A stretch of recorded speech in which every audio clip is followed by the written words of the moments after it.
Avis vascular centre మన దేశంలోనే the best varicose vein hospital.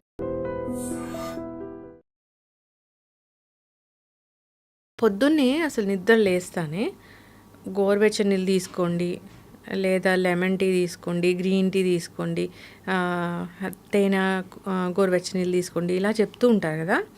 As a surgical gastroenterologist, senior gastroenterologist, మీరు ఏం చెప్తారు? అసలు పొట్టలో అసలు పొద్దున్నే ఏం ఉండాలి? జనరల్గా అండి అందరూ చెప్తారు కదా, నాలుక టంగ్ మంచిగా ఉంటే మనం బాగానే ఉంటాం అని అర్థం. సో టంగ్ అనేది ఓన్లీ మనకి సెన్సేషన్ కోసం అనమాట. సో ఇప్పుడు మీరు ఏదైనా ఫుడ్ తిన్నారు, మీరు బాగా హ్యాపీగా ఉన్నారనుకోండి, బాగా టేస్టీగా ఉందనేది హ్యాపీగా ఉన్నారనుకో, అది టంగ్ వరకే పరిమితం. ఒక్కసారి ఫుడ్ పైప్ దాటింది అనుకోండి, మీరు ఏ ఫుడ్ మెటీరియల్ తిన్నా బాడీ సేమ్ డైజెషన్ అవుతుంది. ఇప్పుడు చాలామంది అందరం ఫాలో అయ్యేది ఏంటంటే ఎర్లీ మార్నింగ్ లేవగానే సమ్ హాట్ వాటర్తోనో కొల్లైతే గోరువెచ్చని వాటర్తోనో తేనో లేకపోతే సమ్ ఆకులో ఎవరినే వేసి మిక్స్ చేసి చేస్తున్నారు. అవన్నీ ఏంటి అంటే జనరల్గా మన బాడీలో సపోజ్ టంగ్ కనుక సెన్సేషన్ ఫీల్ అయింది అనుకోండి, మన బాడీ మూమెంట్ వస్తుంది. బాడీలో అంటే మన పేగుల్లోకి మూమెంట్ వస్తుంది అనమాట. జనరల్గా ఇప్పుడు కొంతమంది స్మోక్ చేస్తారు, ఆ స్మోక్ చేయడం వల్ల ఏంటంటే మనకి బ్రెయిన్ స్టిమ్యులేట్ అయ్యి అతనికి మోషన్ వస్తుంది.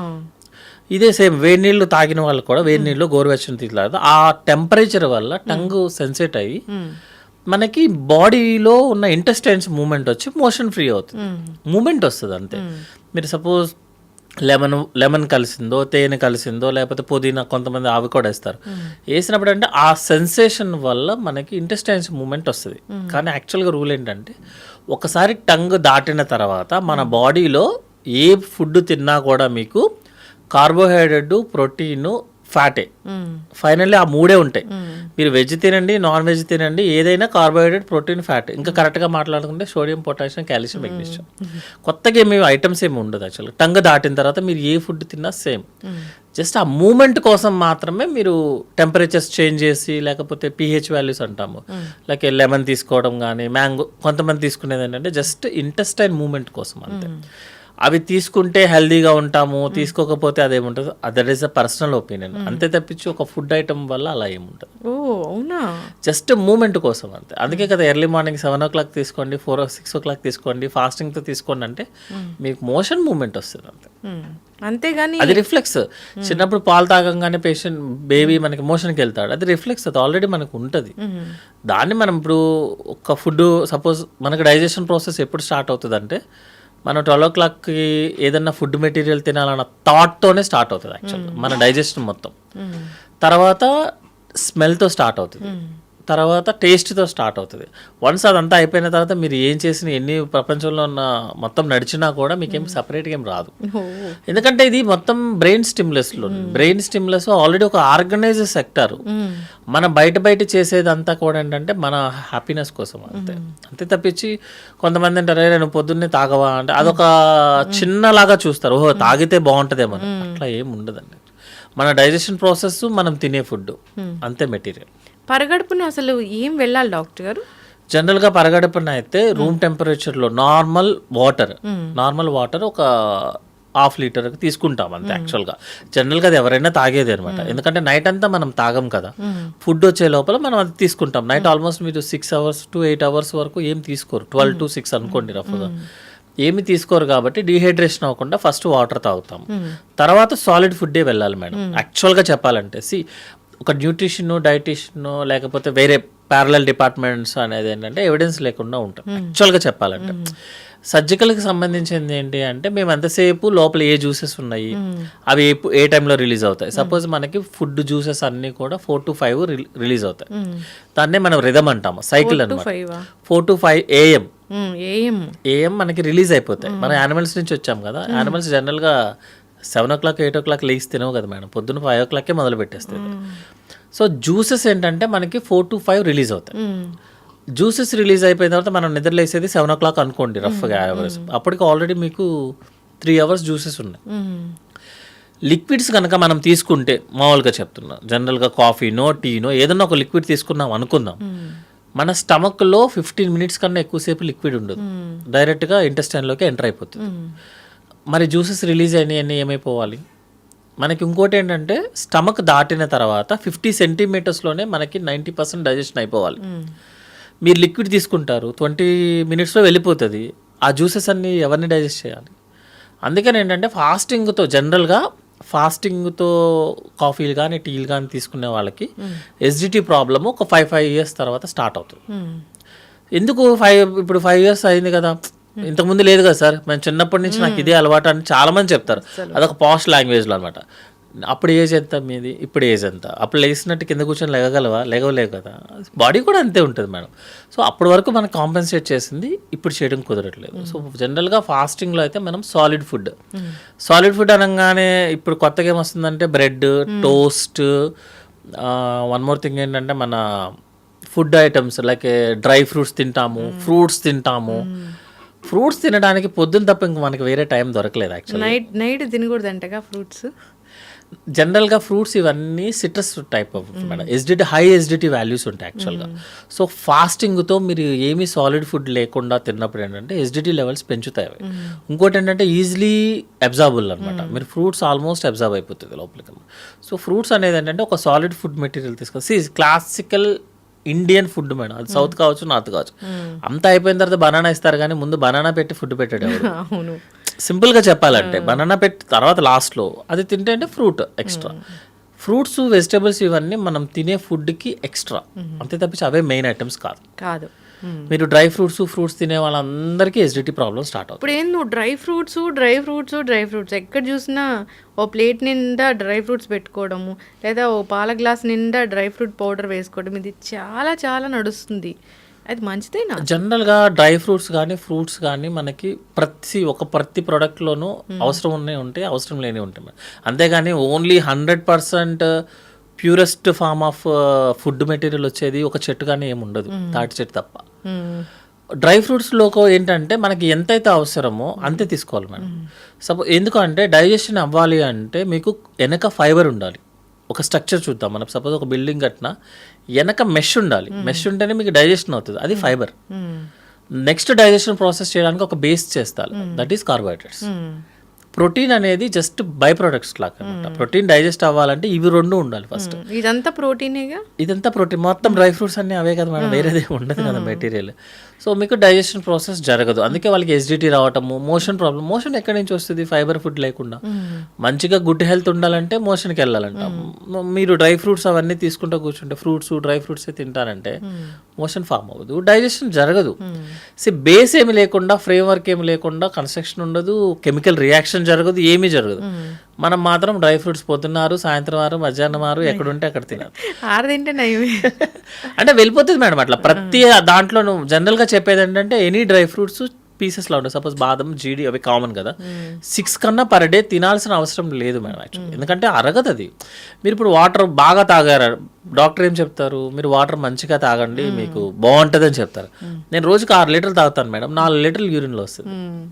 అంతే కదా. మీరు ఎక్కువ తాగినంత మాత్రాన బాడీ ఉంచుకోదు. మీరు అంత హెల్దీ ఉన్నా కూడా బాడీ ఏమీ అలా చేయదు. సో డ్రై ఫ్రూట్స్ అనేది ఏదైనా లిమిటెడ్ మేడం.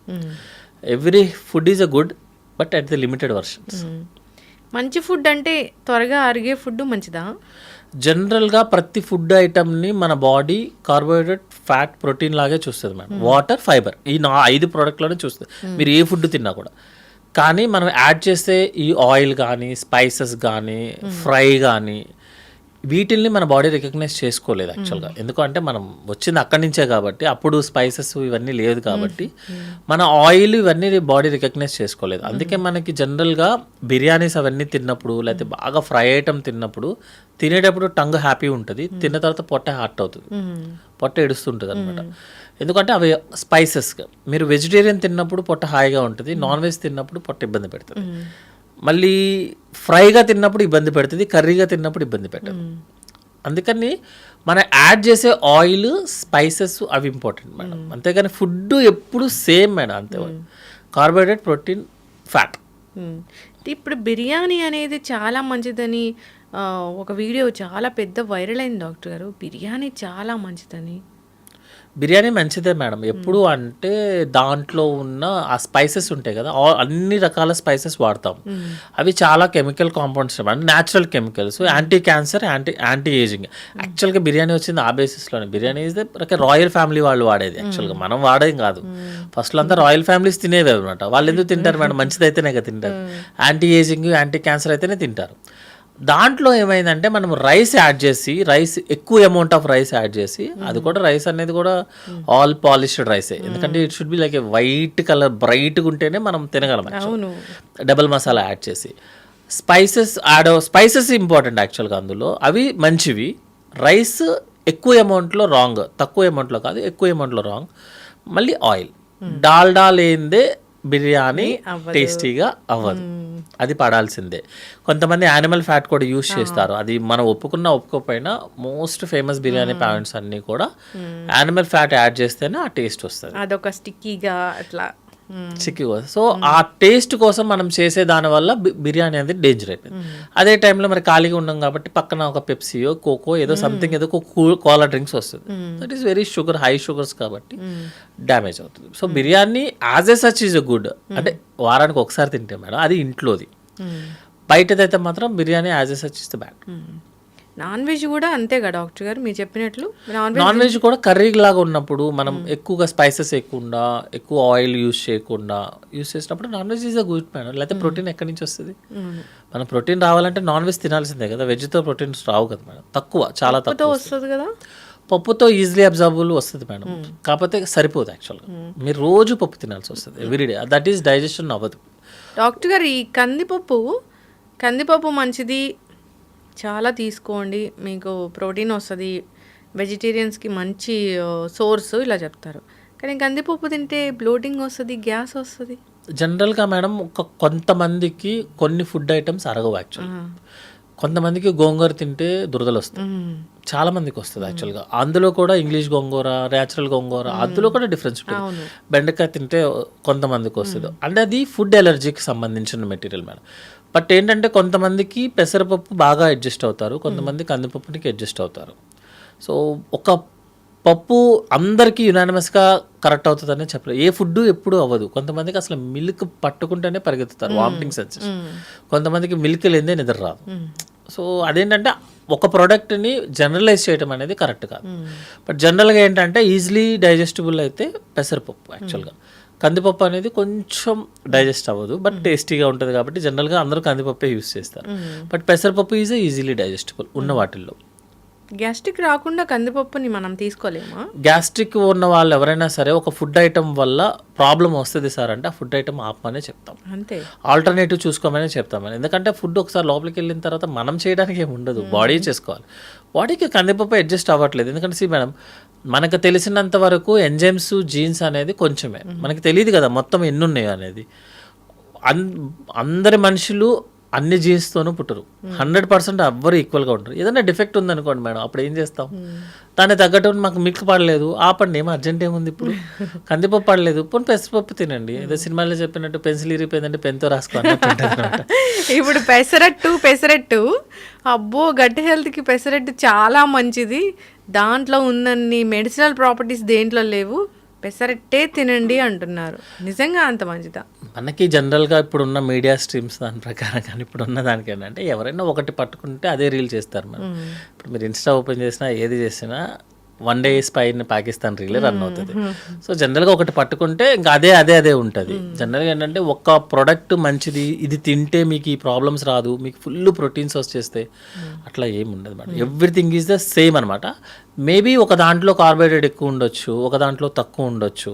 అలాగే ఇప్పుడు మీరు white rice is the completely bad అనే లేదు madam. And compare to other products కొన్ని కార్బోహైడ్రేట్స్ ఎక్కువ ఉండొచ్చు, మిగతా ప్రోడక్ట్స్ ఎక్కువ ఉంటాయి, మళ్ళీ నాన్ ఫ్యాటీ యాసిడ్స్ ఎక్కువ ఉంటాయి వైట్ రైస్లో అనమాట. సో ఏం చేస్తారంటే జనరల్గా ఒక వారం ఇది యూస్ చేయండి, ఒక వారం బ్రౌన్ రైస్ యూస్ చేయండి. మీరు కంప్లీట్గా బ్రౌన్ రైస్ వాడాం అనుకుందాం అనుకోండి, జీవితం మీద విరక్తి వస్తుంది. మీరు లివింగ్ కదా, మీరు జస్ట్ ఎంజాయ్ యువర్ లైఫ్. ఎందుకు అంత కష్టాలు ఎందుకు? ఎంత అవసరమో, సపోజ్ ఈరోజు మీకు ఇంత అవసరం ఉంది అంతే తినండి, ఏముంటుంది దాంట్లో. లేదు కొన్ని రోజు వైట్ రైస్ తినండి, కొన్ని బ్రౌన్ రైస్ తినండి, కుదిరితే బ్లాక్ రైస్ తినండి డబ్బులు ఎక్కువ ఉంటే, లేదంటే కినోవా, ఏదైనా సరే ఓన్లీ కంటిన్యూస్గా ఒకటే చేయడం కుదరదు మేడం. ప్రతి ప్రోడక్ట్లో గుడ్ ఉంటుంది, బ్యాడ్ ఉంటుంది. సో ఈ మిక్స్ క్వినోవా అనేది చాలా రిచ్ ఫుడ్ అంటున్నారు కదా డాక్టర్ గారు, అంటే విటమిన్స్ మినరల్స్ దాంట్లో ఎక్కువ ఉంటాయా? ఎక్కువ ఉంటుంది మేడం, ఎందుకంటే అది గ్రో ఇప్పుడు మనకి మిల్లెట్స్ ఉన్నాయి మేడం. మిల్లెట్స్ ఏరియా పెరిగేది ఏంటిది, అది వాటర్ అన్ని తక్కువ ఉన్న ఏరియాలో. ఏదైనా ఒక స్ట్రగుల్తో పెరుగుతుంది అనుకోండి, సపోజ్ నాటుకోళ్ళు కానీ ఏమన్నా ఉంటాయి అనుకో, అవి స్ట్రగుల్తో పెరుగుతాయి. బ్లాక్ కోడి అవన్నీ వస్తున్నాయి కదా ఇప్పుడు. స్ట్రగుల్తో పెరిగి ఎక్కువ యాక్టివిటీ చేస్తున్న ప్రోడక్ట్ ఏదైనా సరే యాక్చువల్గా గుడ్గా ఉంటుంది. అది ఎక్కువ రోజులు వాడటం కూడా కుదరదు, ఎందుకంటే ప్రోటీన్ గుడ్ కదా, కార్బోహైడ్రేట్ బ్యాడ్ కదా, షుగర్ బ్యాడ్ కదా. నేను రోజు ప్రోటీన్ తింటానంటే ఎట్లా కుదురుతుంది, వర్క్ అవ్వదు కదా. సో కొన్ని రోజులు కినోవా తీసుకుంటే కొన్ని రోజు వైట్ రైస్, కొన్ని రోజులు ఆ వైట్ రైస్ తీసుకుంటే బ్రౌన్ రైస్, బ్లాక్ రైస్, లేకపోతే మిల్లెట్స్, అలా వీక్లీ చేంజ్ చేసుకోవడం అనేది గుడ్ మేడం. లైక్ ఆయిల్ కూడా. Thank you so much doctor గారు, వైట్ రైస్ కూడా మంచిదని చెప్పారు. లేదా మేడం వైట్ రైస్ తింటేనే కరెక్ట్గా చెప్పాలంటే మీకు ఒక ఫుడ్ ఐటమ్ వల్ల ఫుడ్ వల్ల పేషెంట్ ఎంత హ్యాపీగా ఫీల్ అవుతాడు అనేది ఒక సర్జరీ చేసుకున్న పేషెంట్ని అడగండి మేడం, మీకు చెప్తాడు. ఒక 3 రోజుల వరకు నోట్లోంచి ఇవ్వడానికి ఉండదు, ఏముండదు. ఆకలితో అసలు ఇంకా నేను ఎందుకున్నానని ఫీలింగ్ వస్తుంది. అతనికి ఒక రైస్ కొంచెం పెట్టంగానే అసలు ప్రపంచాన్ని జయించినట్టు ఫీలింగ్ వస్తాడు. కరెక్టే డాక్టర్. సో అదేంటంటే వెళ్ళినోడికే తెలుస్తుంది మేడం. మేము అందరం రోజు చూస్తాం కాబట్టి ఫాస్టింగ్ చేయటం ఇవన్నీ ఆ రోజు టైంపాస్కి బాగా పనిచేస్తాయి మేడం. వెయిట్ ఏదో ఆ రోజుకి పనిచేస్తుంది, కానీ లైఫ్లో మనం 100 years బతకాల్సిన అది అవ్వదు మేడం. అసలు ఈ స్ట్రెస్తోని ఏం తినొద్దు అంటున్నారని ఇక్కడే అరే ఫుడ్ ఏం తినాలని చెప్పి అరగంట ముందు గంట ముందు డిస్కషన్స్ పెడితే మీరు ఫుడ్ ఏం తింటారు మేడం. దాని బదులు ఏంటంటే ఈరోజు మనకి ఇంత అవసరం, ఎక్కువ వర్క్ చేశాను సో నాకు ఇంత అవసరం, అంతే తినండి. తక్కువ వర్క్ చేశారు, ఏం పనేం లేదు ఈరోజు, తక్కువే తినండి. అంటే మన ఫుడ్ తినొచ్చా, స్పెషల్గా చేయించుకొని స్పెషల్గా డైటీషియన్ చెప్పింది ఫాలో అవ్వాల్సిన పని లేదా? మన ఫుడ్ మన యాన్సిస్టర్స్ మన ఫోర్ఫాదర్స్ ఏం తిన్నారో అది తింటే సరిపోతుంది అంతే. యాక్చువల్గా మనకి ఏదైతే ట్రెడిషనల్గా హోమ్లో ప్రిపేర్ ఉన్నారో సేమ్ అదే ఫుడ్ చేసుకొని అదే విధంగా యాన్సిస్టర్స్ ఏ వర్క్ అయితే చేశారో చేసుకుంటే that's the fair enough madam. ఇప్పుడు ఒక చార్టుని మనం ప్రిపేర్ అయ్యి సపోజ్ నేను ఒక డైటీషియన్ దగ్గరికి వెళ్ళి కామెంట్ చేయడం అని కాదు, యాక్చువల్లీ అది మనము పేషెంట్గా ఉన్నప్పుడు, లేకపోతే సపోజ్ నేను ఇప్పుడు 100 kgs ఉన్నాను మేడం, నాకు మోకాలు నొప్పులు వస్తున్నాయి, నేను బరువు తగ్గాలి, మ్యాండేటరీ తగ్గాలి ఇప్పుడు నేను. అది ఒక 1 month 2 months 3 months మీ టార్గెట్ రీచ్ అయ్యేదాకా ఒక డైట్ని ఫాలో అవడం అనేది ఓకే. అది కంటిన్యూస్ ఫాలో అవడం అనేది it's a very danger actually. ఒక ఫుడ్ ఏం తినాలో కూడా గంటసేపు ఆలోచిస్తే మరి ఫుడ్ ఏం తింటారు, ఏం చేస్తారు. ఇప్పుడు మేము మార్నింగ్ లేస్తానే ఒక టీ తీసుకొని మీరు అన్నట్లు ఒక మంచిగా వాటర్ తీసుకొని తర్వాత మాకు నచ్చిన టీ కాఫీ తాగి తర్వాత బ్రేక్ఫాస్ట్ చేసి ఇడ్లీ దోశ అలాంటివి తీసుకొని అదైతే రివర్స్లో మనకి జస్ట్ వాటర్ తాగి ఇడ్లీ దోశ అలాంటివి తిని నెక్స్ట్ టీలు కాఫీలే తాగండి. ఓ అట్లనా. సాలిడ్ ఫుడ్ వెళ్ళాలి మేడం. సాలిడ్ ఫుడ్ కాకుండా డైరెక్ట్గా లిక్విడ్ ఫుడ్ అనేది నాట్ ఎ సేఫ్ యాక్చువల్గా. ఎస్జిటి ఉన్న వాళ్ళకి ఎస్జిటికి ప్రోన్ అవుతాం యాక్చువల్గా. సో సాలిడ్ ఫుడ్ తర్వాత అది మనం జనరల్గా ఏంటంటే అది అలవాటు అయిపోయి చేస్తున్నాము, అందుకని మనం సపరేట్గా మీరు ఆపండి అన్న ఎవరు ఆపరు. సో ఎవరైతే కంప్లైంట్ ఉంటుందో, ఎవరైతే ఎస్జిటి కంప్లైంట్ ఉంటుందో వాళ్ళు మాత్రం కంపల్సరీగా సాలిడ్ ఫుడ్ తీసుకొని కాఫీ టీ తీసుకోమని చెప్తాం. ఇంకా కొంతమంది చెప్తారు మేము ఫుడ్ సాలిడ్ ఇలా తీసుకుంటే మేము వెయిట్ పెరిగిపోతున్నాము, అలా తీసుకుంటే వెయిట్ అనేది అలా పెరుగుతూ తగ్గుతూనే ఉంటుంది. మన షుగర్ వాల్యూ లాగే అది కూడా మన యాక్టివిటీని బట్టే పెరుగుతూ తగ్గుతుంది. మీరు కంటిన్యూస్గా వెయిట్ పెరుగుతున్నారంటే అర్థం ఏంటంటే మీ బాడీలో ఏదో ప్రాబ్లం ఉన్నట్టు లెక్క, మీరు ఫిజికల్ యాక్టివిటీ చేయట్లేదు అన్నట్టు. ఇప్పుడు వెయిట్ పెరగడం వేరు పొట్ట పెరగడం వేరు కదా. వెయిట్ పెరగడం వేరు పొట్ట పెరగడం. పొట్ట పెరుగుతుందంటే అది గ్యాస్ట్రిక్ పొట్ట అని మనకి ఎలా తెలుస్తుంది? జనరల్గా ఎస్జిటి పొట్ట మేడం 1-2 daysలోనే పెరిగిపోతుంది యాక్చువల్గా. ఇట్లా బెలూన్ లాగా మొత్తం అనమాట, పై పొట్ట పెరుగుతుంది కింద పొట్ట పెరుగుతుంది. అంటే బొడ్డు పైన లైక్ కంప్లీట్ బెలూన్ లాగా ప్రెగ్నెన్సీ లాగా, అంటే 9th month వచ్చిన ప్రెగ్నెన్సీ లాగా అనిపిస్తుంది అనమాట. ఫుల్ టైట్ అనమాట ఎస్జిటి పొట్ట టైట్ గా ఉంటుంది. అదే కాకుండా ప్రాబ్లమ్స్ వచ్చిన పొట్ట ఉంటుంది కదా, సపోజ్ ఓవరీలో ఏదైనా ట్యూమర్స్ రావడం కానీ, లేకపోతే యూట్రస్లో ఏదైనా ట్యూమర్స్ కానీ, కిడ్నీ ప్రాబ్లమ్స్ ఉన్న వాళ్ళు, లేకపోతే మన బాడీలో వాటర్ వస్తున్నాయి అనుకుందాం అనుకోండి, వాళ్ళకి ఏంటంటే కింద నుంచి పొట్ట పెరగడం స్టార్ట్ అవుతుంది. అది కూడా ఒక రోజులో కాదు, 1-2 రోజులు కాదు, మెల్లగా పొట్ట పెరగడం స్టార్ట్ అవుతుంది. అంటే మీరేం డిస్కంఫర్ట్ ఫీల్ అవ్వరు. ఎదురుగున్న వ్యక్తి మీకు చెప్తాడు నీ మధ్య పొట్ట పెరిగినట్టు ఉందని చెప్తాడు. ఎస్జిటి పొట్ట ఏంటంటే మీరే ఫీల్ అవుతారు టైట్ అయిపోయింది, పొట్ట మొత్తం బెలూన్ లాగా ఉబ్బిపోతుందని. గ్యాస్ పొట్ట వాళ్ళు ఏంటంటే ఒక 2-3 days అయిపోయిన తర్వాత వాళ్ళకి ఆటోమేటిక్గా పొట్ట తగ్గిపోతుంది, ఎందుకంటే మీకు ఎస్జిటి తగ్గిపోతే పొట్ట తగ్గిపోతుంది. బట్ ప్రాబ్లమ్స్ ఉన్న వాళ్ళకి ఏంటంటే తగ్గదు. అలా కాకుండా సపోజ్ మీకు స్ప్లీన్ పెరిగింది, లివర్ పెరిగింది అనుకోండి, లివర్ పెరిగితే రైట్ సైడ్ పొట్ట పెరుగుతుంది, రైట్ సైడ్ బొడ్డు పైన, స్ప్లీన్ పెరిగితే లెఫ్ట్ సైడ్ బొడ్డు పైన, అది కూడా ఏంటంటే రోజు రోజు మెల్లమెల్లగా పెరుగుతుంది. చాలాసార్లు వస్తుంది మేడం, ఎందుకంటే గ్యాస్ పట్ట వదిలేసే అంటారు. చాలామంది క్యాన్సర్స్ అలా మిస్ అవుతాం మనం. సో పొట్ట మెల్లగా పెరిగిందా, ఒకే రోజు పెరిగితే గ్యాస్ ప్రాబ్లం. మెల్లమెల్లగా పెరిగింది, నీకు ఏ కంప్లైంట్ లేకుండా పెరిగిందంటే అది వేరే ప్రాబ్లం, ఏదో లోపల ఉన్నట్టు లెక్క. లేకపోతే ఇప్పుడు పొట్ట పెరిగిన వాళ్ళందరూ ఇబ్బంది పెడతారు అనమాట, అయ్యో లోపల ఏదో క్యాన్సర్స్ ఉందేమో. అట్లా ఏం లేదు. జనరల్గా ఏంటంటే స్లోగా ఏదన్నా జరుగుతుంది అంటే లోపల ఏదో ఉన్నట్టు లెక్క. ఒకేసారి జరిగింది అంటే గ్యాస్ ప్రాబ్లం. ఇప్పుడు లంచ్కి వెళ్ళినప్పుడు కొంచెం తినగానే పొట్ట సరిపోయింది, ఫిల్ అయిన ఫీలింగ్ ఉంటే అది మంచిదేనా? లేదు మేడం, యాక్చువల్గా ఏంటంటే మనం ఎంతైతే తీసుకోగలమో అంత తీసుకోకుండా తక్కువ తీసుకుంటున్నామంటే ఐదర్ వాడేదైనా బేకింగ్ సోడా కలిపి ఉండాలి, లేకపోతే మీకు లోపలైనా గ్యాస్ ఉండాలి. గ్యాస్ అనేది లోపల మనకేమీ ఎయిర్ ఉండదు మేడం. యాక్చువల్గా ఎయిర్ ఉండదు లోపల, ఎందుకంటే మేము గ్యాస్ ఉన్న వాళ్ళకి ఎండోస్కోపీ చేసినప్పుడు లోపలేమీ ఎయిర్ ఉండదు. కొత్తగా మేము ఇవ్వాలి లోపల వాళ్ళకి ఏంటంటే ఆ ఫీలింగ్ అనమాట. యాక్చువల్గా అంటే మనకి స్టమక్ కెపాసిటీ జనరల్గా 50 ml, జనరల్గా 1 లీటర్ వరకు ఎక్స్పాండ్ అవుతుంది. సపోజ్ మీరు లోపల ఏదన్నా అల్సర్స్ ఉండి గ్యాస్ ప్రాబ్లం ఉందంటే గ్యాస్ట్రైటిస్ అంటాం. అల్సర్స్ ఏదన్నా ఉందనుకోండి, మీరు 100 ml ఇవ్వగానే పొట్ట ఇంకా నాకు చాలు అంటది. ఎందుకంటే 50 ml నుంచి 1 లీటర్ పెరగాలి కదా, పెరిగిన తర్వాత మనకి ఇంకా చాలు అనే ఫీలింగ్ రావాలి. లోపల అల్సర్స్ ఉన్న వాళ్ళకి కానీ గ్యాస్ట్రిక్ ప్రాబ్లం ఉన్న వాళ్ళకి ఏంటంటే 100 ml జస్ట్ కొంచెం పెరగంగానే ఇంకా చాలు అనిపిస్తుంది. దాన్నే మనము గ్యాస్ పట్టేసింది లోపల అంటాం. ఎందుకంటే పొట్ట ఎక్స్పాండ్, లోపల ఉన్న స్టమక్ ఎక్స్పాండ్ అవ్వట్లా. సో లాస్ట్ 1 month 2 monthsలో తిన్న అతను ఇప్పుడు తినట్లేదు సడన్గా అంటే ఐదర్ గ్యాస్ ప్రాబ్లం అయినా ఉండాలి, ఆకలి గ్యాస్ అవుతానికి ఆకలి బాగానే ఉంటుంది యాక్చువల్గా. అట్లా కాకుండా ఆకలి కూడా లేదంటే మాత్రం లోపలేదో అయి ఉండాలి. అందుకే జనరల్గా మేము ఇప్పుడు సపోజ్ హార్ట్ పేషెంట్ వచ్చాడు మేడం, అతను అడిగే ఫస్ట్ క్వశ్చన్ ఏంటంటే ఇంతకుముందు నువ్వు చేయాల్సిన పని కన్నా ఇప్పుడు నువ్వేమన్నా తక్కువ చేస్తున్నావా, లేదంటే చేస్తే అలసట వస్తుందా అని అడుగుతాము. దట్ మీన్స్ హార్ట్ ఇష్యూ ఉన్నట్టు లెక్క. ఇంతకుముందు నువ్వు తినేదానికన్నా తక్కువ తింటున్నావా, ఆ క్వశ్చన్ అడగంగానే అతను చెప్పే విధానంలోనే మనకి గ్యాస్ట్రిక్ ప్రాబ్లం అని తెలిసిపోతుంది. దానికోసం పెద్ద పెద్ద స్కానర్లు కూడా అవసరం లేదు, ఆ క్వశ్చన్ చాలా యాక్చువల్గా. ఇప్పుడు తినగానే కొందరికి ఏమవుతుందంటే వామిటింగ్ సెన్సేషన్ రావడము, ఇంకా తినబుద్ధి కాకపోవడం ఇట్లా జరుగుతూ ఉంటుంది. ఈ వామిటింగ్ సెన్సేషన్ అనేది కూడా ఈ యాసిడిటీ వల్లే అవుతుందా? వామిటింగ్ సెన్సేషన్ కూడా ఎసిడిటీ మేడం యాక్చువల్గా. అంటే మనకి చాలా కండిషన్స్ ఉంటాయి, బట్ గ్యాస్ట్రో రిలేటెడ్ ఏంటంటే ఎక్కువ ఎసిడిటీ ఉన్న వాళ్ళకి ఏంటంటే గ్యాస్ ప్రాబ్లమ్ ఉన్న అల్సర్స్ ఉన్న వాళ్ళకి బాడీ రిసీవ్ చేసుకోవడానికి ఇష్టపడదు ఫుడ్ని. సో ఆబ్వియస్లీ మీకు వామిటింగ్ సెన్సేషన్ వస్తేనే కదా మీరు అది కౌంటర్ రియాక్షన్ అనమాట. ఇప్పుడు బ్రెయిన్లో ట్యూమర్ ఉన్న వాళ్ళకి వామిటింగ్ సెన్సేషన్ నాసియా ఉంటుంది.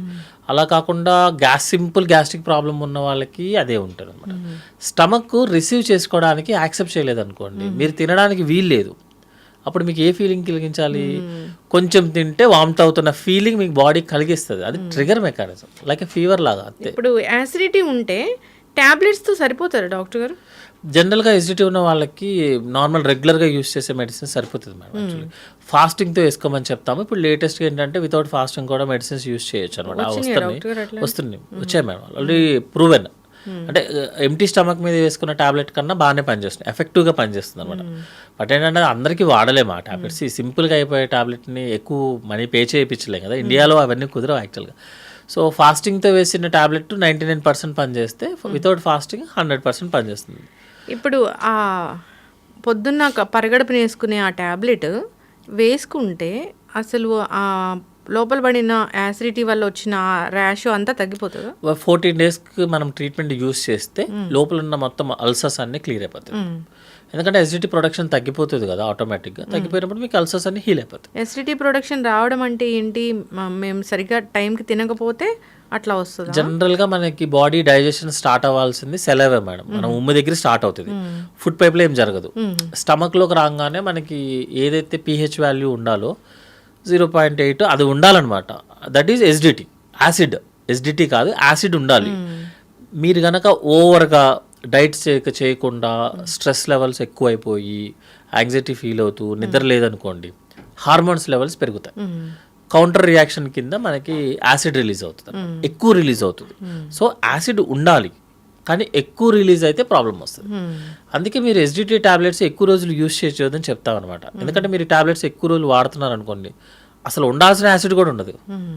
యాసిడ్ లోపల స్టమక్లో ఉంటేనే మన ఫుడ్ అరుగుతుంది. అవును, మీరు ఒక 1 మంత్కి రాస్తే సంవత్సరం పాటు కూడా వాడతారు. మరి అది బాగా పనిచేస్తుంది కదా మేడం, కౌంటర్ మెడికేషన్ కదా. దాంతో ఒక చిన్న ప్రాబ్లం వస్తుంది మేడం. యాక్చువల్లీ ఎసిడిటీ ఎక్కువ ఉన్నా మీకు ఇబ్బంది, అసలు యాసిడ్ లేకపోయినా ఇబ్బంది. రెండు మనకి ఇండైజెషన్ లాగే ఫీల్ అవుతుంది. పేషెంట్ ఏం చేస్తాడు, నాకు ఇండైజెషన్ లాగా ఉంది, డాక్టర్ గారు టాబ్లెట్ రాస్తారు కాబట్టి వేస్తాడు, అది బంద్ చేయదు. కంపెనీలు మారుస్తారు. మీరు చాలా మంది యాసిడ్ టాబ్లెట్స్ వాడడం చూడండి, కంపెనీలు మారిపోతాయి. ఒమిప్రోజల్, ప్యాంటాప్రోజల్, ఈసోమ్ప్రోజల్, లాక్సోమ్ప్రోజల్ అన్ని కంపెనీలు మారిపోతుంటాయి. లైక్ మోషన్ సిరప్ మార్చినట్టే మార్చేస్తారు. ఎందుకంటే అది పనిచేయట్లేదు అంత ఫీలింగ్.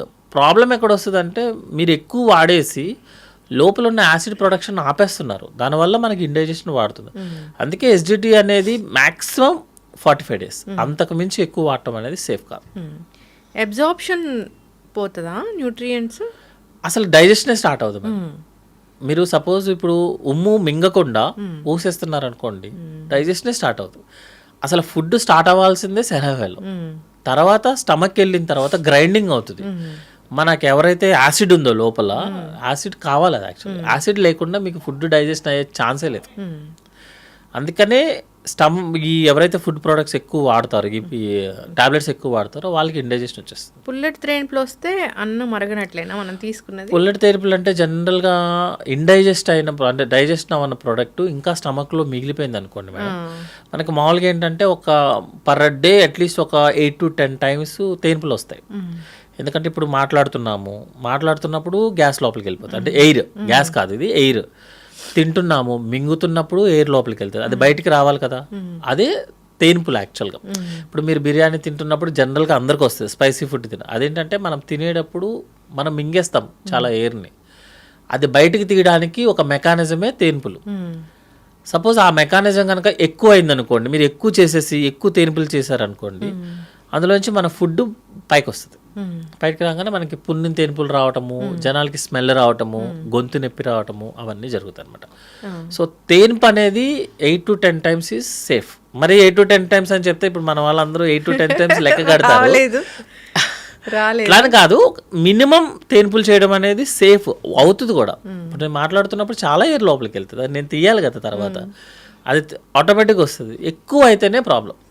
డాక్టర్ గారు, ఇప్పుడు ఎప్పటి నుంచో ఉందే ఇది, వాటరు ఫుడ్ తీసుకునే 1/2 hour ముందు వాటర్ తాగండి, ఫుడ్ తింటూ వాటర్ తాగొద్దు అంటారు కదా, తాగాలనిపిస్తుంది కదా డాక్టర్ గారు? మేడం అది ఎట్లా ఉంటుంది అంటే, మీరు ఫుడ్ తక్కువ తినాలి అంటే ఆ 15 నిమిషాల ముందు వాటర్ తాగండి, మీరు ఫుడ్ తక్కువ తింటారంటారు. ఫుడ్ ఎక్కువ తినాలంటే తినొద్దు అని చెప్తారు, మిక్స్ చేయమని చెప్తారు, ఫుడ్ తినేసిన గంట తర్వాత తినమని చెప్తారు. మీ stomach capacity is 1 liter, full capacity. నార్మల్గా ఉండే 50 ml, మీ ఫుల్ కెపాసిటీ 1 liter. మీరు ఫుడ్ తిన్నా, food with water, without water ఏం చేసినా స్టమక్ 1 liter వరకు మంచిగా తీసుకుంటుంది. మీరు వాటర్ తీసుకున్న వాటర్ 15 minutesలో కిందకి వెళ్ళిపోతుంది, అంటే ఇంటెస్టైన్లోకి వెళ్ళిపోతుంది. మీ ఏదైతే సాలిడ్ ఫుడ్ తిన్నారో ఆ ఫుడ్ 4 to 5 hours స్టమక్లోనే ఉంటుంది. మీకు తెలిసిన తెలివితేటలు మన బాడీకి తెలియదు, అందుకని మీరు ఏం తీసుకున్నా దాని మెకానిజంలో అది వెళ్ళిపోతుంది మేడం. మీరు వాటర్ ఎప్పుడైనా తాగండి. 4-5 గంటలు సాలిడ్ ఫుడ్ స్టమక్ లో ఉంటుంది మేడం, 4-5 గంటలు వాటర్ లేకుండా మీరు ఎలా ఉంటుంది? ఇవన్నీ ఏంటంటే ఇట్స్ పర్సనల్ ఎక్స్పీరియన్సెస్ అనమాట. జస్ట్ ఆ రోజుల్లో మా తాతగారు అలా చేసేవాళ్ళు అని కంటిన్యూ అవుతుంది, దానికి ఎవిడెన్స్ ఉండదు మేడం. ఓహో, ఇలా చేస్తే అసలు ఫుడ్ అరగదేమో. దానికి 15 minutesలో మీరు ఏ ఫుడ్ తీసుకోండి, ఈవెన్ ఆల్కహాల్ తీసుకున్నా సరే 15 minutes తర్వాత స్టమక్ నుంచి ఇంటెస్టైన్లోకి వెళ్ళాల్సింది. అది మెకానిజమే దానికి క్రియేట్ అయింది. మీరు దాన్ని మిక్స్ చేస్తే డేంజరు, మిక్స్ చేయకపోతే డేంజరు, అదేం ఉండదు. డాక్టర్ గారు, ఇంకొకటి ఏంటంటే ఎక్కిళ్ళు, అంటే జనరల్గా పొట్ట పెద్దదిగా అవుతుంటే ఎక్కిళ్ళు వస్తాయా? ఎక్కిళ్ళకి ఎందుకు వస్తాయా అని చెప్పేంటంటే, భయపడితే ఎక్కిళ్ళ దగ్గర నుంచి క్యాన్సర్ వస్తే ఎక్కిళ్ళ వరకు అట్లీస్ట్ టెక్స్ట్ బుక్ ప్రకారమే 150 reasons ఉంటాయి మేడం. సో ఎక్కిళ్ళు ఎందుకు వస్తాయంటే, మనకి చెస్ట్ వాళ్ళకి అబ్డామిన్కి మధ్యలో ఒక లేయర్ ఉంటుంది, దాన్ని డయాఫ్రమ్ అంటారు. దానికి ఒక నర్వ్ ఉంటుంది, ఆ నర్వ్ కనుక, ఆ డయాఫ్రమ్ కనుక ఇరిటేట్ అయితే ఎక్కిళ్ళు వస్తాయి. అది ఎట్లయినా సరే, బికాజ్ ఆ నర్వ్ ఉంది కాబట్టి మీకు భయం వేసినా లేకపోతే టెన్షన్ వచ్చినా కూడా కొంతమందికి ఎక్కిళ్ళు వస్తాయి. సడన్గా ఎవరినైనా చూసినా, అతను భయపడే వ్యక్తిని చూసారనుకోండి ఎక్కిళ్ళు వచ్చేస్తాయి, ఎందుకంటే ఆ నర్వ్ స్టిమ్యులేట్ అవుతుంది. జనరల్గా ఎక్కిళ్ళు రావడానికి రీజన్ ఏంటంటే గ్యాస్ ప్రాబ్లం. ఎందుకంటే మనకి స్టమక్ ఉండే ఏరియా కరెక్ట్గా ఆ డయాఫ్రమ్ దగ్గర ఉంటుంది. స్టమక్ బాగా ఉబ్బింది అనుకోండి, లోపల స్టమక్, బయట స్టమక్ కాదు, లోపల స్టమక్ ఉబ్బింది అనుకోండి, ఆ డయాఫ్రమ్ వాల్ ఇరిటేట్ అవుతుంది. ఇరిటేట్ అవగానే మనకి ఎక్కిళ్ళు స్టార్ట్ అవుతాయి. అందుకని వాటర్ ఎక్కువ తాగు అంటే మీనింగ్ ఏంటంటే లోపల ఉన్న ఎసిడిటీని ఏమన్నా తగ్గించడం కుదురుద్దని. మీరు ఎన్ని వాటర్ తాగినా ఎక్కిళ్ళు తగ్గే టైంలోనే తగ్గుతాయి. అవును, తగ్గే టైంలోనే తగ్గుతాయి. కొంతమంది ఏంటంటే చాలా ఎక్కువ ఎక్కిళ్ళు వచ్చినప్పుడు మేము ఎస్డిటి ట్రీట్మెంట్ అంటే ఇస్తాము, గ్యాస్ టాబ్లెట్స్, నెక్స్ట్ ఏంటంటే సిరప్ ఇచ్చి ఆ యాసిడ్ లెవెల్స్ని తగ్గిస్తాం అన్నమాట. అప్పుడు లోపల ఉన్న స్టమక్ తగ్గిపోయి ఎక్కిళ్ళు ఆగుతాయి. కొంతమందికి టాబ్లెట్స్ కూడా పెడతామండి, ఎందుకంటే రెస్పిరేషన్ అది నరుని స్టిమ్యులేషన్స్ తగ్గించడానికి టాబ్లెట్స్ ఇస్తాము. కొన్నిసార్లు ఏమవుతుందంటే ఆ ఏరియాలో ఏదన్నా వేరే ప్రాబ్లమ్స్ అనమాట, లైక్ వాటర్ ఎక్కువ ఉండటం వల్ల, ఇన్ఫెక్షన్ ఎక్కువ ఉండటం వల్ల కూడా ఎక్కిళ్ళు వస్తాయి. సో ఎక్కిళ్ళు అనేది భయపడుతున్న దగ్గర నుంచి క్యాన్సర్ వరకు ఏ కారణం వల్ల జరగచ్చు. కామన్ మాత్రం గ్యాస్ ప్రాబ్లం. కొంతమందికి అయితే మీరు బిలీవ్ చేయరు, 1 వీక్ వరకు కూడా ఎక్కిళ్ళు ఉంటాయి. మీరు ఈ ప్రపంచంలో అన్ని టెస్టులు, అన్ని మెడిసిన్స్ యూస్ చేసినా తగ్గు. 1 ఫైన్ మార్నింగ్ ఏదో కరెంట్ షాక్ కట్టినట్టు తగ్గిపోతుంది. అదేంటంటే జనరల్గా ఎక్సర్సైజ్ కూడా చేయమని చెప్తాం మేడం, వాల్వ్స్ మ్యానోర్ అని చెప్తారనమాట. సో ఇప్పుడు మీకు ఏమైంది, ఆ ఏదైతే లేయర్ ఉందో, డయాఫ్రైమ్ ఉందో, అది ఇరిటేట్ అవ్వడం వల్ల వచ్చింది కదా. సో దానికి ఎక్సర్సైజ్ అనమాట. ఏంటంటే ముక్కు నోరు మూసుకొని గట్టిగా బ్లో చేయాలి. చేస్తే ఏంటంటే ఆ వాల్ కింద పడి మనకి ఎక్కిళ్ళు తగ్గుతాయి. అది మెకానిజం కొన్ని చాలా ఉంటాయి, బట్ అది ఎందుకు వస్తుందో తెలియదు, ఎందుకు పోతుందో తెలియదు. సో భయపడాల్సిన పని అయితే లేదు, వెక్కిళ్ళకి భయపడాల్సిన అవసరం లేదు madam. But it's very irritating problem యాక్చువల్గా. ఎందుకంటే వెక్కిళ్ళు వస్తూ ఉంటాయి, మనోడు గ్యాస్ తీసేసుకుంటాడు, లోపలికి ఎయిర్ లోపలికి వెళ్ళిపోతూ ఉంటుంది. దానివల్ల మళ్ళీ పొట్ట ఉబ్బుతుంది, మళ్ళీ వెక్కిళ్ళు వస్తాయి. అది కొంచెం నీళ్ళు బాగానే తాగుతాము. జనరల్గా కొంచెం కోల్డ్ వాటరు, ఐస్ క్రీమ్ ఎక్కువ తీసుకున్నప్పుడు వెక్కిళ్ళు కొంచెం తగ్గుతాయి. కానీ ఎందుకు వస్తాయో తెలియనప్పుడు ఏది వాడితే తగ్గుద్ది అనేది చెప్పడం కూడా రాంగ్ యాక్చువల్గా. జనరల్గా ఎసిడిటీ ట్రీట్మెంట్ ఇస్తే తగ్గుతాయి యాక్చువల్గా. ఈ గట్ హెల్త్ పాడు చేయడానికి మెయిన్ కారణం ఫుడ్స్ ఇవి కాదు. అయితే ఫుడ్ మెటీరియల్ కాదు మేడం యాక్చువల్గా, అంటే వెజ్ కాదు, నాన్ వెజ్ కాదు, ఫుడ్ మెటీరియల్ కాదు. ఫుడ్లో వాడే ఎక్స్ట్రా ఐటమ్స్, సాల్ట్, పెప్పర్, తర్వాత ఏంటంటే ఆయిల్, ఇవే మెయిన్.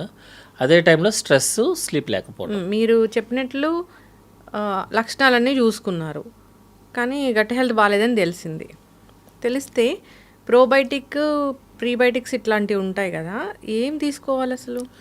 జనరల్గా మనకి ఇండైజెషన్ ప్రాబ్లం వచ్చినప్పుడు ఫస్ట్ ఎసిడిటీ ట్రీట్మెంట్ తీసుకోమని చెప్తాం మేడం. గట్ హెల్త్ అనేది మంచి name, it's very good name actually, చాలా పాపులర్ నేమ్. ఎందుకంటే గట్ అనేది మనకి సెకండ్ బ్రెయిన్ కింద లెక్క. బ్రెయిన్లో కన్నా ఎక్కువగా నర్వ్ బ్రెయిన్ని గట్లో ఉన్నటువంటి నరాలన్నింటినీ కలిసి మనం ఒక ముద్దలా చేస్తే గట్లోనే ఎక్కువ నరాలు ఉంటాయి యాక్చువల్గా. సో ఇట్స్ సెకండ్ బ్రెయిన్ కింద. మనకి కూడా ఒక హార్ట్ ఉంటుంది, కాల్లో కూడా ఇంకో హార్ట్ ఉంటుంది. So cough muscle is a heart యాక్చువల్గా, అందుకే కాఫ్ మజిల్ ఎక్సర్సైజ్ చేయమని చెప్తారు రోజు అనమాట. సో గట్లో ఏంటంటే మనకి మేడం లోపల ఉన్న లేయర్కి బ్లడ్ సప్లై కానీ, ఫుడ్ మెటీరియల్ కానీ, లోపల ఉన్న బ్యాక్టీరియా ఫుడ్ని డైజెస్ట్ చేస్తుంది యాక్చువల్గా. ఎందుకంటే స్మాల్ ఇంటెస్టైన్ ఒక 200 మీటర్స్ దాటిన తర్వాత, 200 సెంటీమీటర్స్ దాటిన తర్వాత మన జ్యూసెస్ ఏమి ఉండవు, జస్ట్ బ్యాక్టీరియా డైజెస్ట్ చేస్తుంది అనమాట. అది గుడ్ బ్యాక్టీరియా యాక్చువల్గా. మనకి ఏదన్నా బయట ఇన్ఫెక్షన్ వచ్చినా, లేకపోతే డయేరియా, లేకపోతే బయట వాటర్ ఎక్కువ తాగినా బ్యాడ్ బ్యాక్టీరియా కూడా ఉంటుంది. Good bacteria, bad bacteria proportion మారిపోతుంది. మారంగానే మనకి లూజ్ మోషన్స్ వస్తాయి. అదే గట్టు పాడైపోయింది, కడుపు పాడైపోయింది అని చెప్పేది. సో గుడ్ బ్యాక్టీరియా ఉండాలి, బ్యాడ్ బ్యాక్టీరియా ఉండాలి. ప్రపోర్షన్ కొంచెం అటు ఇటు అయితే, బ్యాడ్ బ్యాక్టీరియా ఎక్కువ పెరిగితే మనకి లూజ్ మోషన్స్ వస్తాయి. అట్లాగని నేను కూర్చొని రోజు గుడ్ బ్యాక్టీరియా వేస్తే ఉన్నది పాడైపోతుంది. ఎందుకంటే లోపల బ్యాడ్ కూడా కావాలి యాక్చువల్గా, రెండు సేమ్ ఉండాలి. గుడ్ కొంచెం పెద్దగా ఉండాలన్నమాట, ఎక్కువ ఉండాలి. మరి ట్రీట్మెంట్ అంటే ఏం చేసి, ఇప్పుడు మనకి లూజ్ మోషన్స్ వచ్చాయి మేడం, మీరు గుడ్ బ్యాక్టీరియా యాంటీబయాటిక్స్ ఎన్ని వాడితే అంత డేంజర్ యాక్చువల్గా లూజ్ మోషన్స్లో. ఎందుకు లూజ్ మోషన్స్ అంటేనే బ్యాడ్ బ్యాక్టీరియా పెరగడం వల్ల, గుడ్ బ్యాక్టీరియా తగ్గడం వల్ల. నేను మళ్ళీ యాంటీబయాటిక్స్ ఇస్తాను, యాంటీబయాటిక్ ఏం బ్యాడ్ బ్యాక్టీరియా మీద పనిచేస్తాను రూల్ ఎక్కడ ఉందా? గుడ్డు దాన్ని కూడా చంపిస్తుంది. అందుకే మీరు ఏ లూజ్ మోషన్స్, చిన్నపిల్లలకి అయితే అసలు యాంటీబయాటిక్స్ యూజ్ చేయము, ఓన్లీ ప్రోబయాటిక్స్. పెద్దవాళ్ళకి కూడా మీరు ప్రిస్క్రిప్షన్స్ చూస్తే యాంటీబయాటిక్తో పాటు గుడ్ బ్యాక్టీరియా కూడా రాస్తారు యాక్చువల్గా. ప్రోబయాటిక్ కంపల్సరీగా లేనిదే యాంటీబయాటిక్ పని ఉందన్నమాట. సో ఈ యాంటీబయాటిక్ వెళ్ళి బ్యాడ్ బ్యాక్టీరియాని చంపుతుంది, మనం గుడ్ బ్యాక్టీరియాని ఇంక్రీజ్ చేస్తాం. అప్పటికి మాత్రం అది కూడా మీరు చూడండి, లూజ్ మోషన్స్ వచ్చినట్టు ఎవడు కూడా ఒక రోజులో ఆగిపోయిందని చెప్పడు, మినిమం 3-4 రోజులు పడుతుంది. మరి గుడ్ బ్యాక్టీరియా ఇస్తున్నాను, యాంటీబయాటిక్స్ ఇస్తున్నాను, తగ్గాలిగా ఇమీడియట్గా. అంటే ఏంటంటే లోపల అంతా క్లీనింగ్ ప్రాసెస్ అయిపోయిన తర్వాత మాత్రమే తగ్గుతుంది.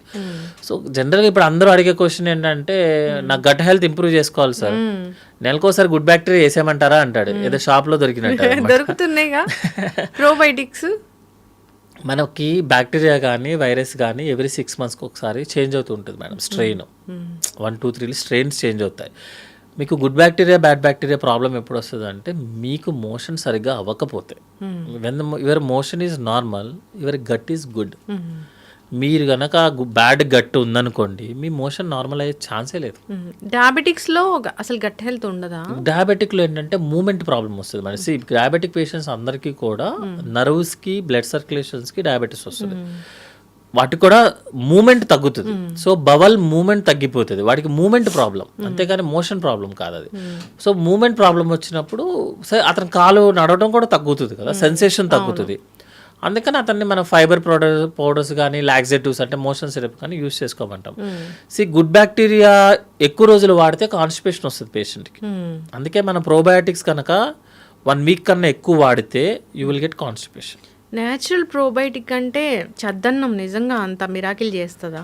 న్యాచురల్ ప్రోబయాటిక్ అంటే చద్దన్నం కన్నా పెరుగు మజ్జిగ మేడం. అందులో చద్దన్నమా అది మీ ప్రోడక్ట్ మీ ఇష్టం. దాంట్లో రైస్ ఏమి రాత్రి రైస్ని పొద్దున్నే కూర్చోబెట్టుకొని అంటే వన్స్ అపాన్ ఎ టైమ్ మనము సారీ టు సే ఒక లడ్డు ఉంది, ఫేమస్ లడ్డు, ఇంతకుముందు 10 days ఉండేది మేడం బయట పెడితే. ఇప్పుడు ఉంటుందా? ఉండదు కదా. సో చద్దన్నం అంటే ఇప్పుడున్న సిచ్యువేషన్లో అన్నం ఇంపార్టెంట్ కాదు, యాక్చువల్గా పెరుగు మజ్జిగ ఇంపార్టెంట్. నా వైపు నుంచి అయితే పెరుగు మజ్జిగ, ఎందుకంటే అన్నం మనం పెట్టిన వెంటనే నెక్స్ట్ రోజు మార్నింగ్కే పాడవుతుంది మేడం. సార్ అది అనేది అంత సేఫ్ అని నేను అనుకోవట్లేదు. బట్ ఏంటంటే it's personal experience madam actually. అంటే తినే అతను హ్యాపీగా ఉన్నాడు అనుకోండి, మేబీ అతని బాడీకి సెట్ అయిందేమో, మన బాడీకి సెట్ అవ్వకపోతే కష్టం అవుతుంది కదా. కానీ పెరుగు మజ్జిగ అనేది safe, that is all time proven. ఈ రోజు ప్రూవెన్ అయింది కాదు యాక్చువల్గా. పెరుగు మజ్జిగ అనేది గట్ హెల్త్ కానీ ఇంపార్టెంట్, అందులోనే బ్యాక్టీరియా ఉంటుందని అందరికీ తెలిసింది, దట్స్ ప్రూవెన్. బట్ పెరుగు మజ్జిగ తినడం అనేది పాష్ కాదు, ప్రోబయాటిక్ టాబ్లెట్స్ వేసుకోవడం అనేది dieting. I'm doing dieting and intermediate fasting. పెరుగా దీంట్లో ఇంత ప్రోటీన్ ఉంటుంది అసలు. పెరుగులో ప్రోటీన్ ఉంటుంది, పెరుగులో ప్రోటీన్ ఉంటుంది, అది తినము. కానీ నాన్ వెజ్ అంటే ఒక పీస్ 1 chicken piece లైక్ 110 ఎంత బాగుంటుందో. అవును మేడం, అంత బాగుంటుంది. కానీ బట్ న్యాచురల్ ప్రొడక్ట్స్ ఎందుకు అంటే మన ఇంట్లో జరిగే ఫుడ్ మనం చాలా రోజులు తీసుకోవడానికి ఉంటుంది. మనం సపరేట్గా ఒకటి ప్రిపేర్ చేసేది మనం ఎప్పుడు చేయలేం. మీరు సపోజ్ ఒక గేటెడ్ కమ్యూనిటీలోనో అక్కడ ఉన్నాను అనుకుందాం, రోజు వాకింగ్ చేయడం అనేది మీకు చాలా ఈజీ. జిమ్కి వెళ్ళడం కూడా ఓకే మేనేజబుల్. బయటికి వెళ్ళటం అనేది ఒక ప్రోగ్రామ్, అది కంటిన్యూ చేయడం అనేది మీకు తెలుసు. జిమ్ 100 మంది కడితే 2 కూడా వెళ్ళరని నాకు తెలిసిన జిమ్ ఫ్రెండ్ చెప్పింది. బట్ రోజు చేయగలిగేది చేస్తే 1 monthకి 2 రోజులు కూడా వెళ్ళాం. రోజు చేయగలిగే పని చేస్తే, రోజు చేయగలిగే ఫుడ్ తింటే లైఫ్ లాంగ్ ప్రశాంతంగా ఉంటుంది. ఇంకా ప్రాబ్లమ్స్ వస్తుంది మేడం. ఇప్పుడు స్మోక్ చేసే అతను, ఆల్కహాల్ చేసే అతనికి క్యాన్సర్ రాదు, ఏమి చేయనోడికి వస్తుంది. జిమ్ చేయనోడికి ఏమి రాదు, జిమ్ చేసేవాడు జిమ్లోనే పోతుంటాడు. అలాగని జిమ్ అనేది చేయడం అనేది రాంగ్ అని చెప్తామా?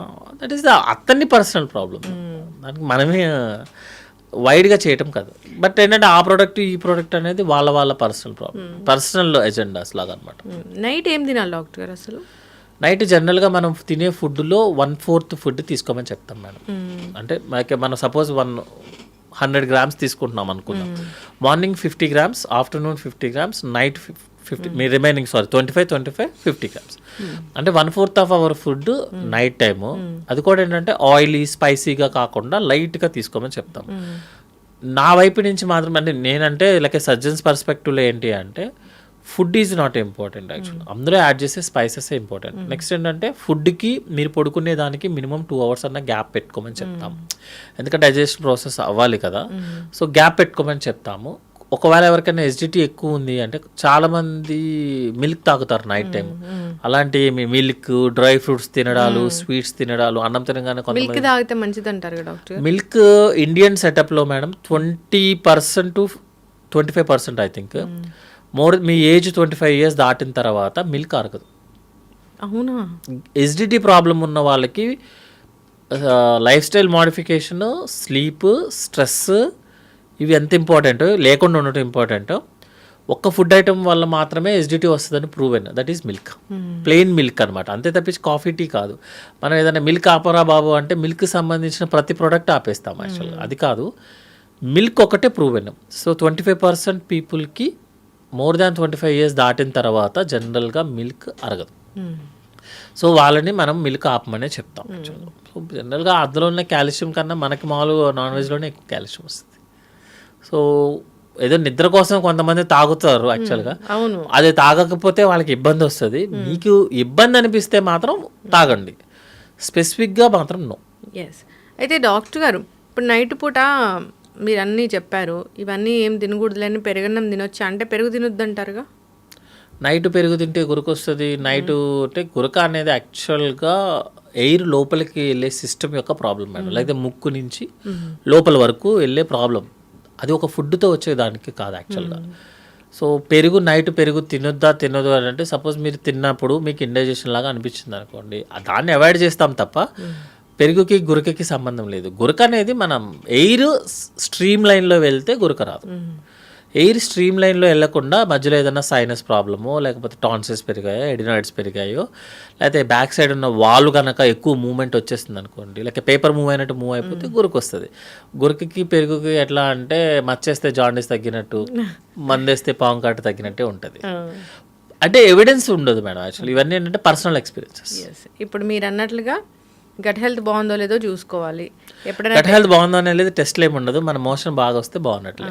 ఎప్పుడైనా పొట్ట కోసం టెస్ట్ వెళ్ళాలా డాక్టర్ గారు? జనరల్గా సిమ్టమ్స్ వస్తేనే చేయమని చెప్తాము. మోర్ దాన్ 50 years ఏజ్ ఉన్న వాళ్ళకి రెగ్యులర్గా ఒక 1 yearకో 2 yearsకో ఒకసారి just normal abdominal scan. Next ఏంటంటే వాళ్ళకి ఏదైనా డయాబెటిక్ కానీ, హైపర్ టెన్షన్ కానీ, రిస్క్ ఫ్యాక్టర్స్, స్మోకింగ్, ఆల్కహాల్ ఉన్నాయి అనుకోండి, basic general health checkup, like మనకి బ్లడ్ పర్సంటేజ్ ఎంత ఉందో, సిబిపి, కిడ్నీలు బాగున్నాయా లేదా, సీరం క్రియాటినిన్, లివర్ బాగా చేస్తుందా లేదా, LFT test, liver function test, ఒక స్కాన్. నెక్స్ట్ ఫీమేల్ అయితే ఒక ఎగ్జామినేషన్ విత్ ప్యాప్స్మీర్. నెక్స్ట్ ఏంటంటే బ్రెస్ట్ ఎగ్జామినేషన్ సరిపోతుంది యాక్చువల్గా, దానికోసం మళ్ళీ స్కాన్లు చేయించి రేడియేషన్స్ చేసుకోవాల్సిన అవసరం లేదు. బేసిక్ చేయించుకుంటే చాలు. మనం బేసిక్ జనరల్ హెల్త్ చెకప్ అంటే కాల్షియం, మెగ్నీషియం దగ్గర మొదలుపెట్టి చేస్తారు మన దగ్గర. అట్లా కాదు, basic health checkup 50 years age దాటిన తర్వాత చేసుకోవచ్చు. ముందు వేస్ట్ మేడం, ముందు పెద్ద వారికి కంప్లైంట్ ఉంటే తప్ప ముందు అంటే రికమెండెడ్ కాదు యాక్చువల్గా. ఇప్పుడు మనం చేసుకోండి అనగానే 20 years నుంచి 50 years వాళ్ళకి చేసుకోవడం మొదలు పెడితే చాలా ఫైనాన్షియల్ చేసుకోవాల్సి వస్తుంది కదా డాక్టర్ గారు. 25 years ఆఫ్ ఏజ్లోనే హార్ట్ అటాక్ సిమ్టమ్ లేకుండా వచ్చి చనిపోయే వాళ్ళని చూస్తున్నాం. మరి అది అతను వాకింగ్ చేసేటప్పుడు, యాక్టివిటీ చేసేటప్పుడు తను ఐడెంటిఫై చేసుకోవాల్సిన ప్రాబ్లం. అలాంటి వాళ్ళు 1,00,000 మందిలో ఒకళ్ళు, 10 లక్షల మందిలో ఒకళ్ళు ఉంటారు. అలా ఆ ఒక్క పర్సన్ కోసం మనం 1,00,000 మందికి 2D ఎక్కువ కొట్టామనుకోండి, క్రోర్స్ ఆఫ్ రూపీస్ కదా. మనకున్న దాంట్లో సోషియో ఎకనామికల్ కండిషన్లో కష్టము. మీరు చెక్ చేయించుకుంటారు, లోపల ఏదో ఒకటి, ప్రపంచంలో ఎవరు నార్మల్ ఉండదు, ఎవరి హార్ట్ నార్మల్ ఉండదు.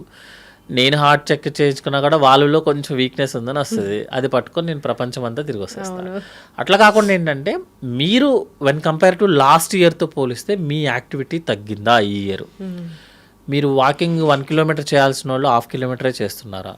ఆకలి తగ్గిందా? Complaint is important. ఒకవేళ ఏదన్నా మీకు డౌట్ అనిపించింది అనుకోండి, 6th sense అంటారా, 7th sense అంటారా, అది డిఫరెంట్ స్టోరీ. అనిపించింది అనుకోండి, ఇమీడియట్గా టెస్ట్ చేయించుకోండి. బట్ మోనోపోలీగా ఎవ్రీ 20 years దాటిన వాళ్ళందరూ టెస్టులు చేయించుకోండి అంటే financially is not good actually, for health also not good. చక్కటి ఇన్ఫర్మేషన్ డాక్టర్ గారు, చాలా చక్కగా చెప్పారు. ఇబ్బంది అనిపిస్తుంది అంటే మనకు తెలుస్తుంది, ఏదైనా ప్రాబ్లం ఉంది లోపల అంటే మనకు ప్రీ సిమ్టమ్స్ అనేవి ఎంతో కొంత తెలుస్తాయి. సర్జరీ అయిపోయిన ఎంత మేజర్ సర్జరీ అయినా చేసిన పేషెంట్ని, ఎనీ సర్జరీ మీరు క్వశ్చన్ అడగండి, ఫస్ట్ పేషెంట్ అడిగే క్వశ్చన్ ఏంటి అని, ఎలా ఉంది అని అడుగుతారు.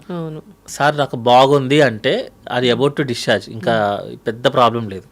సార్ నిన్నటితో పోలిస్తే ఈరోజు నాకు ఎక్కడో ఇబ్బంది ఉంది అన్నాడు అనుకోండి, అంటే లోపల ఏదో సినిమా అవుతున్నట్లుగా. సో ఎనీ డాక్టర్ ఒక్కటే క్వశ్చన్ అడుగుతారు, నీకు ఎలా ఉంది అని అడుగుతారు. నెక్స్ట్ క్వశ్చన్, నిన్నటితో పోలిస్తే నీకు మంచిగా అనిపిస్తుందా, లేకపోతే నిన్న పెయిన్తో పోలిస్తే ఈ రోజు నీకు మంచిగా అనిపిస్తుంది. ఎందుకంటే మనం కంపారిజన్, ఎప్పుడు కంపారిజన్లే.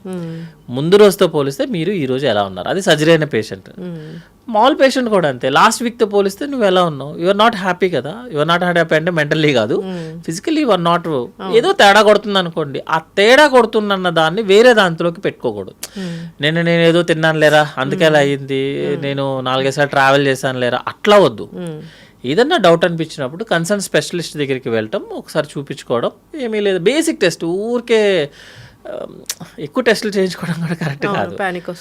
పానిక్ అటాక్స్ ఎక్కువైపోతుంది అనమాట. ఇప్పుడు మేము జనరల్గా లివర్ స్కాన్ చేశారనుకోండి, అల్ట్రాసౌండ్ సరిపోతుంది, సిటీ స్కాన్ చేపిస్తే లోపల ఏదో ఒకటి కనిపిస్తుంది. కనిపించింది కదా అని అది ఏమీ లేకపోయినా దాని చుట్టూ తిరిగే వాళ్ళు చాలా మంది ఉంటారు డాక్టర్. సో ముందు అదేదో అంటారు కదా, ముందు నీ మాట నువ్వు విను ఫస్ట్, నీ మైండ్ మాట నువ్వు విను ఫస్ట్, దాన్ని బట్టి ఎర్లీ అలర్ట్, దాన్ని ల్యాక్స్ ఆఫ్ ఇన్వెస్టిగేషన్స్. చక్కగా చెప్పారు డాక్టర్ గారు, చాలా చక్కటి మాటలు, ధైర్యాన్ని ఇచ్చాయి అనుకోవాలి. అందరూ ఏం తినొద్దంటారో తినమని చెప్పారు, ధైర్యంగా ఉండమని చెప్పారు. ప్రతిదానికి టెస్ట్ అవసరం లేదు, తెలుస్తుంది మనకి ఏది మనము నార్మల్గా తీసుకోవాలి, అబ్నార్మల్గా తీసుకోవాలనేది. నిన్నట్లాగా నేను ఈరోజు లేను అంటే డాక్టర్ దగ్గర ఖచ్చితంగా వెళ్ళాల్సిందే, అది మనకు అర్థమవుతుంటుంది. సో ఆయాసం వస్తుందంటే ఖచ్చితంగా డాక్టర్ దగ్గరికి వెళ్ళాల్సిందే. సో ఇవి మనం అవాయిడ్ చేయకూడదు థింగ్స్ అనేవి. సో ఖచ్చితంగా డాక్టర్ని సంప్రదించాలి, టెస్టులు చేయించుకోవాలి వాళ్ళు చెప్పినట్లు. మళ్ళీ ఇక్కడ కూడా ఉంటుంది, డాక్టర్ టెస్ట్ చేయించుకోమంటే అమ్మో నాకు డాక్టర్లు ఎందుకు ఇన్ని టెస్టులు రాస్తారు అనేది కూడా క్వశ్చన్ వస్తూ ఉంటుంది. అంటే మనకి కంప్లైంట్ ఎంత సివియర్గా ఉన్న దాన్ని బేస్ చేసుకొని రాస్తారు జనరల్గా. ఏదో ఒక 100 మందిలో ఒకటి కొంచెం అటు ఇటు ఉంటుంది, అలాగని మనం 99కి నెగ్లెక్ట్ చేసుకుంటే వెళ్ళలేము కదా, చాలా మంది పేషెంట్స్ ఇబ్బంది అవుతుంది. ఇప్పుడు రీసెంట్గా సార్ కూడా పెద్ద సార్ చెప్పారు, గ్యాస్ట్రోలో పెద్ద సార్ కూడా చెప్పారు, కంపేర్ టు జామకాయతో అవకాడలో నీకేం రాదంటారు. బట్ అవకాడ తినటం అట్లా కాదు, బేసిక్ మనకు లోకల్గా ఏదైతే అవైలబిలిటీ ఉంటుందో అది హ్యాపీగా తినచ్చు. ఎగ్జాటిక్ వెళ్ళాల్సిన పని లేదు, అది ఎగ్జాక్ట్గా వెళ్ళే వాళ్ళు వెళ్తారు ఎప్పుడు, బట్ దాన్ని ఏమి పట్టుకొని అసలు లోకల్గా దొరికేదాన్ని రెండు సేమ్ ప్రొడక్ట్స్ ఉంటాయి, ఒకళ్ళు కొంచెం అటు ఇటు వాల్యూస్ ఎక్కువ ఉంటాయి, బట్ ఇది రెగ్యులర్, అది అబ్నార్మల్, అది చేయలేం మనం యాక్చువల్గా. చక్కటి ఇన్ఫర్మేషన్ డాక్టర్ గారు, ఫాలో అవ్వాలని కోరుకుందాం. గట్ హెల్త్ అందరి మైండ్లో ఈ గట్ హెల్త్ అనేది ఉంది, బాగుందా లేదా అనేది మీరు చెప్పారు 2-3 మాటలు, దాన్ని బట్టి వాళ్ళు ఫాలో అవ్వచ్చు. దానికోసం పెద్దగా టెస్టులు చేయించుకోవాల్సిన పని అయితే ఏం లేదు. బాగాలేదనిపించినప్పుడు డాక్టర్ దగ్గరికి వెళ్తే వాళ్ళే చెప్తారు ఎట్లా దాన్ని కరెక్ట్ చేసుకోవాలని. ఫాలో అవ్వాలని కోరుకుందాం డాక్టర్ గారు. 50 ఏళ్ళ తర్వాత టెస్టులు అవసరమైతే అందరూ ఖచ్చితంగా చేయించుకోవాల్సిందే. ఎస్, చక్కటి ఇన్ఫర్మేషన్ అండి, ధన్యవాదాలు.